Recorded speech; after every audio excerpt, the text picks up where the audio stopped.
Panibagong araw, panibagong pag-asa, yayaman tayo!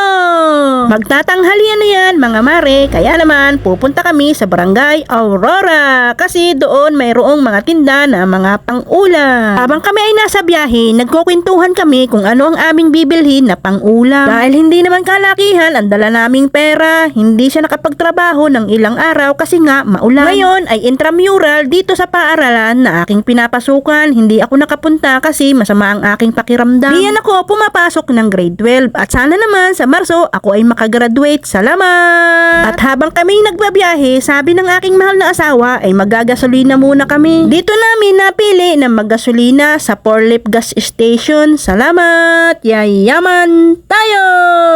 Kaya naman naggasolina ay baka maubusan ako, ayaw na ayaw ko yung naubusan ng gasolina ang motor kahit hindi ako marunong magmotor. Kasi naman naranasan ko na noon na maubusan ng gasolina. At nagtungo na kami dito sa bilihan ng isda. Ang napusuan diyan ng aking mahal na asawa na isda ay itong lumahan. Pumili siya ng 3 at nung kinilo, nako, kulang ang kanyang pera. Kaya naman binawasan ng isa. May sukli pa siya dun sa kanyang pera. Ang sabi ko naman, tamang-tama lang sa atin yan, tigisa tayong dalawa. Dahil dadalawa naman kami sa bahay. Yung anak ko at ang kanyang asawa ay nasa trabaho. Habang kami papauwi na diyan ay pinagkikwentuhan namin kung anong maganda ang ilalahok dito. Nagsuggest agad ako na kangkong, masarap pala iyon. Kaya nagtingin-tingin kami sa bawat tindahan. Dito kami nakakita kaya kami bumili ng isang tali. Masarap pala yan ilahok sa sinigang na bangus. Never pa akong bumili niyan dahil ang inilalahok ko lang lagi ay ang talbos ng kamuti. Kasi ang lagi kong naririnig, yung kangkong ay nakakapag-ipot, ay pagkasarap-sarap naman pala lalo na pag inasiman. Ngayon ay ilalahok naman namin dito sa binili naming isda na lumahan. Ang paborito ko kasing ulam ay yung laging may sabaw. Ngunit kumakain din naman ako ng ibang gulay o ulam. Masama ang pakiramdam ko diyan, kaya lamang hindi ko naman inihiga-higa. Mabuti na rin lang mga mare at hindi umulan kasi wala kaming kadaladalang payong. Nakaluto na naman kami diyan ng kanin at ang lulutuin na lamang itong ulam. At ang magluluto niyan ay itong aking mahal na asawa. Assistant lamang niya ako diyan mga mare. Salamat! Yayaman tayo!